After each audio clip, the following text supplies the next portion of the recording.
Hi everyone. So Friday Spry Play number 9. This one's going to be a quick one, a little bit dry, but it's still a useful thing to put in your arsenal, which is just understanding a little bit about database management, project size, things like that. So if you've worked in multiple models, they can vary wildly in terms of how much space they take up, and it can be, one of those things that over time they creep up, they get larger and larger and larger and larger. So I'm just going to have a quick chat about saving, project management, backups, database statistics, things that you can sort of help to understand what's going on in your model and to keep the size, save times, transfer times. Internet can be pretty limited on site, so keeping all of those other things under control. So we're just going to have a quick look at firstly just in saving in general, right? So you'll save anytime you run the model, anytime you run a script, but also anytime you hit Control S or hit the save button at the top. What's actually happening in the background is that you've got this, where are we? Let's pull it up a different monitor. You've got this particular Spry model here, as well as a lock and a journal, and because I don't have a lot of data ready to be saved, you won't see anything hanging around in the lock or the journal, but these two files sort of are involved in that save process. But the file itself, the method that we use in the background, it doesn't automatically compact itself down to its smallest possible size. Because that process can take a little bit of time, we don't do it automatically. We let you control when you want to make it smaller. So in the background settings of your case, you'll have a compact database option. So if you hit that button, now I'm actually not 100% sure when the last time I compacted this database was, but that'll do a compact and a save. Now this one's only gone from 60 megabytes down to 59. It's not uncommon for this to pull the model down to to half its size. So the longer a model's in use, the longer you've been playing around with it, the more you've been importing, deleting. Effectively, oftentimes that process can add a lot of bloat to just the pure model size, and it's all just empty space. Once again, it's the type of technology that we use. So in this particular example, it's only knocked off a little bit off, but it's worth doing every now and again. Alternatively, rather than you actually having to run a compact, my suggestion is that occasionally, rather than doing a regular save, you do a project backup. So a project backup is similar to a save. In fact, it's more similar to a save as like you might do an Excel or Word or anything else, with one clear distinction, which is that when you do a project backup, you're not working in the backup at that point, you're working in what your original model. So I'm currently working in the July or whatever it is, June 2019 training model. When I create a backup, I'm not going to be working in the backup, I'm going to continue to be working in the same file.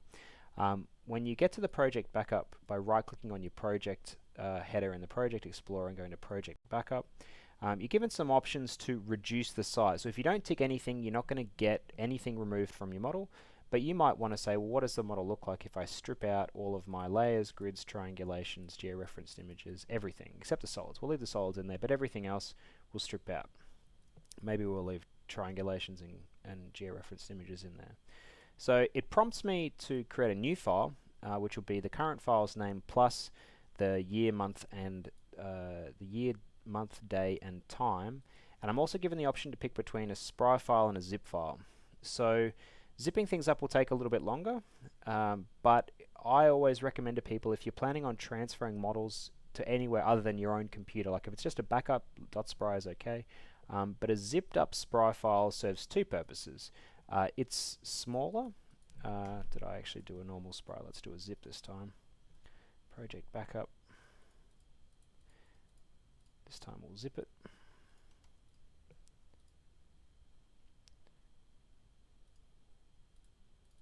There we go. So we get a save, and you'll see this temp one happening in the background, then it zips it up. So we end up with the backup stripped out a lot of stuff, but didn't really strip much model size down. That can be, there's not a lot in this particular training model. And then the zip file is about half that. The zip file serves two purposes. The first purpose is that it's smaller to transfer, obviously.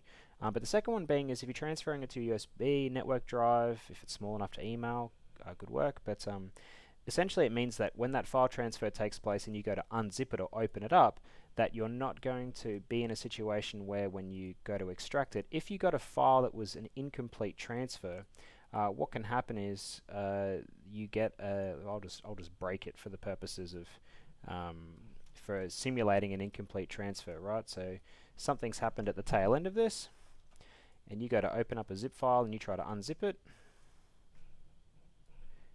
you'll get an error. And if you're using Windows zip, it'll open up in the normal, where is it, open with Windows Explorer, it will complain that it's not valid, and that's a simple thing to understand. It can be tougher to understand that a Spry file is incomplete. So if I open that and break it, you'll actually end up generally with a crash report from Spry, not a nice little error message, and that's just the nature of, once again, the database style that we use. So I'm going to strip a couple of those away. And I just wanted to mention one or two other things, which is that the zip file that we use in the backup menu is okay. It's actually, if you can get your hands on this software called 7-zip, which is free, 7-zip is a better method of compression for Spry files and pretty much any file. The zip compression is a pretty old technology.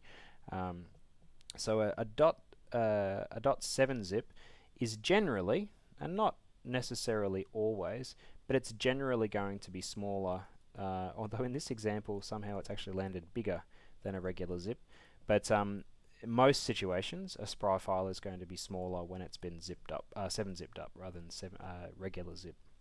So in regards to the last part of this, I just wanted to talk about model size a little bit more, which is, how do you actually know what makes up that 60 megabytes? Like, how do you determine, and your models are probably going to be much larger than that, is how can you determine what's actually going on behind the scenes? And that comes from another menu that fires off the right click here, which is your database statistics.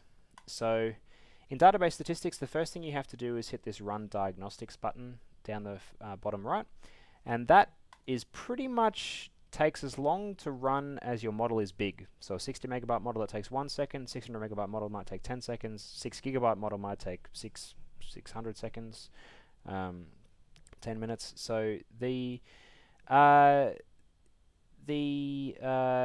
information that you get from this, personally, I prefer the newest of the menus here. So we previously just had a pie chart, and maybe we had the tree map.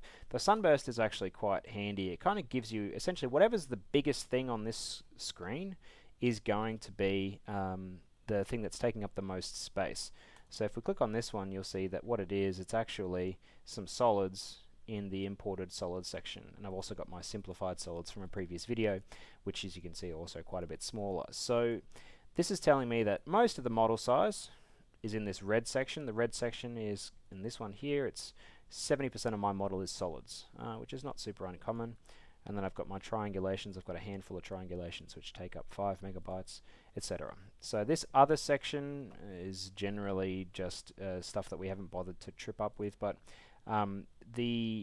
this can also represent, if you hover on it, you'll also get, generally you should get a bit of a description, although, here we go, yeah, hover on it.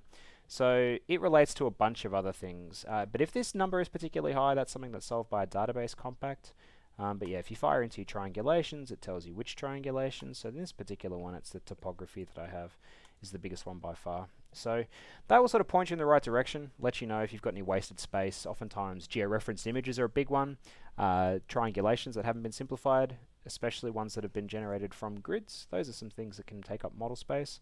And generally what they affect is your save and transfer times. They won't otherwise affect too much of your performance, but it is something to keep an eye on, especially if you're moving models backwards and forwards. So as I said, today's one a little bit dry, but it's still useful to pick up and understand. The more models you deal with, the more you'll come to appreciate keeping a model nice and lean, not keeping things around that you don't need anymore.